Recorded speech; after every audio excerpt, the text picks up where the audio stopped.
A mother is expressing anger and frustration with the child welfare system as state agencies investigate and attempt to correct security issues for wards of the state. The situation comes in the wake of reports that a 9-year-old girl taken from her parents by the state was allegedly raped last week while in state care.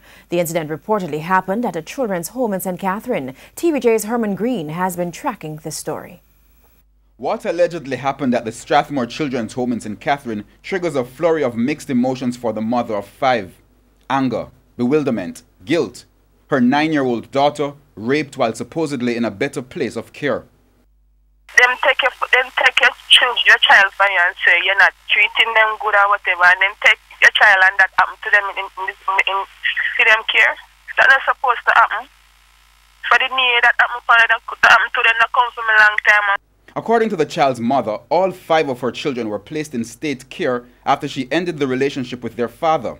She says he had custody of the children, but was not taking care of them, and so Child Protection Services was called in. She says since then she has made several attempts to regain custody, but has been encountering challenges, including an inability to pay over $200,000 owing to foster homes. Then in May, her 9-year-old child, who was placed at the Strathmore Children's Home, reported that on Labor Day she was sexually assaulted by a man. She says she has been in turmoil since. No, I don't see I find it happen. As far as I hear that she's at a foster home right now, she and her other sister.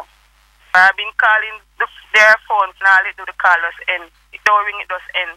I always go down there and look for them and stuff like that.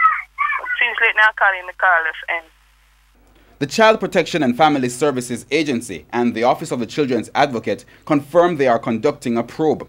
I've had an update from my Director of Investigations and Compliance, albeit an oral one. I anticipate that by later this evening, by the latest tomorrow morning, I'll have an interim written report.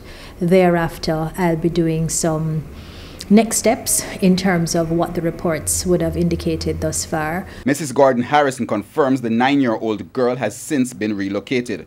The child's mother is distraught. To me, part of me, I put the blame on myself, and it's a responsibility for the rest of my life. Because I feel that I should have done more for them. I'm not dramatized. No, I think straight and all of that. Right now, everybody has to look liar and all of that. But me alone can't do all of what them tell me to do. Getting a liar, I'm going to need money. I'm going to have that. Right now, I wonder how she feel right now. And if she will overcome it.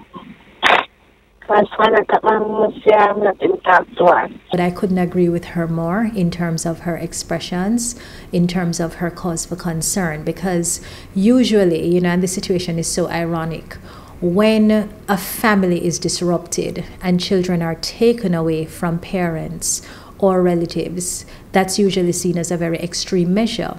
And it's usually done, in theory, because the state can provide better care, better support, and better systems of protection for the child. So it's quite ironic that this has occurred. Herman Green, TVJ News.